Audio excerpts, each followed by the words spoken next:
Salut les investisseurs, dans cette vidéo, on va analyser ensemble Air Liquide suite à la publication de son chiffre d'affaires du premier trimestre 2025. Abonnez-vous à la chaîne si ce n'est pas déjà fait. On commence tout de suite avec le cours de l'action. On voit que c'est une ligne droite. Bon, il y a de temps en temps un peu de baisse, mais ça ce sont des baisses, on va dire, du marché en général. C'est pas spécifique à Air Liquide, sinon en règle générale, c'est une croissance linéaire et on n'échappe pas à la règle actuellement. C'est toujours une croissance linéaire, même après la publication des résultats. Enfin, les chiffres d'affaires du premier trimestre, on n'a pas le compte de résultats complet. Si on regarde rapidement, on a 5,7% de croissance, donc plutôt forte comme croissance. En comparable, évidemment, c'est 1,7, donc il doit y avoir du changement de périmètre et d'impact de devise. Donc si on regarde en termes de chiffre d'affaires, on est sur... donc on n'a pas l'info sur Coifin évidemment encore, Eux ce qu'ils font en plus, ils prennent le résultat semestriel et le divisent par 2 quand on n'a pas les résultats complets, donc en fait c'est pas très pertinent. Ce qu'ils nous disaient, c'était que par exemple au premier trimestre 2024 on était à 6 milliards 690, ici on nous dit 7 milliards, maintenant ici c'est le premier semestre divisé par 2, donc je sais pas, au premier trimestre 2024 on était, c'est pas indiqué, il faudrait recalculer à la main. Bon, toujours est-il que on a toujours de la croissance chez Air Liquide, donc c'est très bien, on est à peu près à ce niveau-là. Est-ce que cette croissance se fait également par acquisition? Oui, on a un peu d'acquisition aussi, 14 milliards 650 millions sur la période étudiée, c'est quand même assez important quand on regarde par rapport à la capitalisation boursière. Donc on a un mix de croissance organique et externe chez Air Liquide. Pour l'instant, tout se passe bien. En médiane, la croissance, si on regarde en rythme annualisé, elle est à 4,5%, donc une bonne petite croissance. Attention que sur 2024, on a eu un peu de difficultés, mais ça semble revenir, donc super, tout se passe bien, tout se rétablit bien comme il faut sur Air Liquide, cette bonne vieille valeur de père de famille. Alors, on regarde maintenant les taux de marge.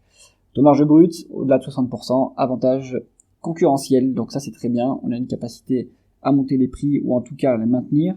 On est légèrement au-dessus de la médiane 10 ans, donc ça c'est bien. Le taux de marge d'EBITDA, lui, est en hausse, et en hausse plus forte que le taux de marge brut, donc en plus on dégage de l'efficience opérationnelle supplémentaire, et donc ça c'est très bien, et ça entraîne le taux de marge net aussi à la hausse, qui est au plus haut absolu. Alors à décembre 2024, il faut attendre la publication du premier semestre pour savoir à quel niveau se trouve la marge pour le premier semestre 2025, mais ce qu'on voit ici, c'est très bien. On continue avec la conversion des bénéfices nets en free cash flow. On a une légère différence entre les 7 milliards de différence. Donc, est-ce qu'on a le BFR qui nous aide? Oui. Donc ça, normalement, ça devrait aider à générer plus de free cash flow. Mais est-ce qu'on a une dépense en capital qui est importante par rapport aux dépréciations et amortissements? Oui, quand même, 30 milliards. Donc, on continue à investir assez massivement dans l'appareil de production. C'est bien pour la croissance future. Du coup, ça impacte les free cash flow, évidemment. Est-ce qu'on a du other non-cash items? On en a pour 13 milliards. Donc, ça nous donne... ça doit normalement aider les free cash flow également. Donc on n'a pas toute l'explication en fait sur d'où vient je pense qu'on a toute l'explication ici, si vous refaites les calculs, vous pouvez refaire les calculs. On a 30 milliards d'excès de capex, on enlève 14 milliards, ça c'est du non-cash, ça nous fait et vous prenez le BFR, ça nous fait à peu près cette différence. Bon, si vous voulez en avoir le cœur net et faire vous-même les calculs, allez dans le tableau de flux de trésorerie pour savoir si cette différence est bien correcte. Pour valoriser l'entreprise, s'il n'y a pas de dette, on utilisera plutôt les free cash flow. On va voir après s'il y a de la dette, évidemment. Alors, on regarde d'abord le rendement des capitaux investis, 8,6% en médiane. À l'heure actuelle, on est à 10%. En tout cas, au 31 décembre 2024, on était à 10%. Excellent, forte rentabilité opérationnelle. Pour une entreprise industrielle, c'est bien. On a une rentabilité supérieure à la croissance, donc on a une capacité de s'autofinancer. Excellent. L'endettement maintenant. On a une dette nette qui donc elle a fortement monté au début de la période, et puis elle a quasiment été divisée par 2. On continue à se désendetter tranquillement. On se rapproche de 1 fois les l'EBITDA en dette nette, donc c'est un niveau complètement soutenable.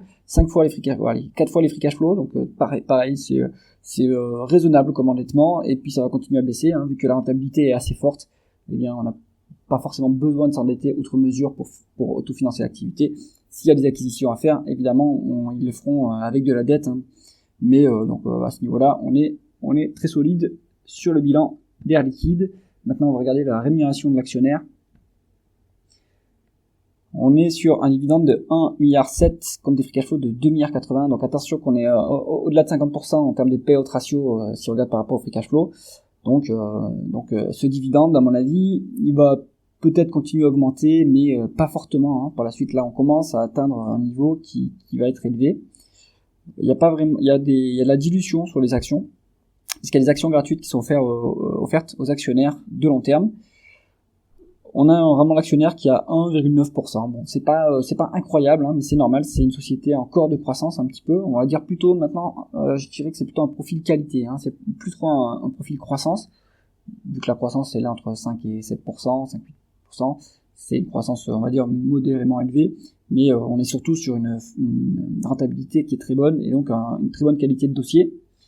On va regarder comment le marché valorise cette entreprise. On se met en valeur d'entreprise sur EBITDA pour tenir compte de la dette. Et évidemment, il y a une surcote. La qualité se paye avec un premium. Donc, on a 20%, allez, 15-20% de surcote par rapport aux multiples historiques. Donc, conclusion d'Air Liquide. C'est pas un dossier value, hein, ça c'est sûr. C'est vraiment un dossier qualité. Donc, vous n'avez pas de décote, vous n'avez pas de marge de sécurité à ce niveau-là. Maintenant, je suis pas sûr que le prix soit mauvais, hein, vu que la publication qui a été faite est plutôt correcte pour le premier trimestre. On a un multiple qui sont légèrement élevés, mais si vous mettez sur Air Liquide pour une attention long terme, hein, plus de 5 ans, je dirais, le prix que vous allez payer n'est pas forcément très important. Ce qui va compter, ça va être la croissance des bénéfices, et pour l'instant, elle est au rendez-vous, donc à mon avis, c'est pas un mauvais timing non plus pour le long terme, hein, cela dit. J'espère que cette analyse vous a intéressé. Si c'est le cas, mettez un pouce vers le haut et pensez à vous abonner à la chaîne. À bientôt.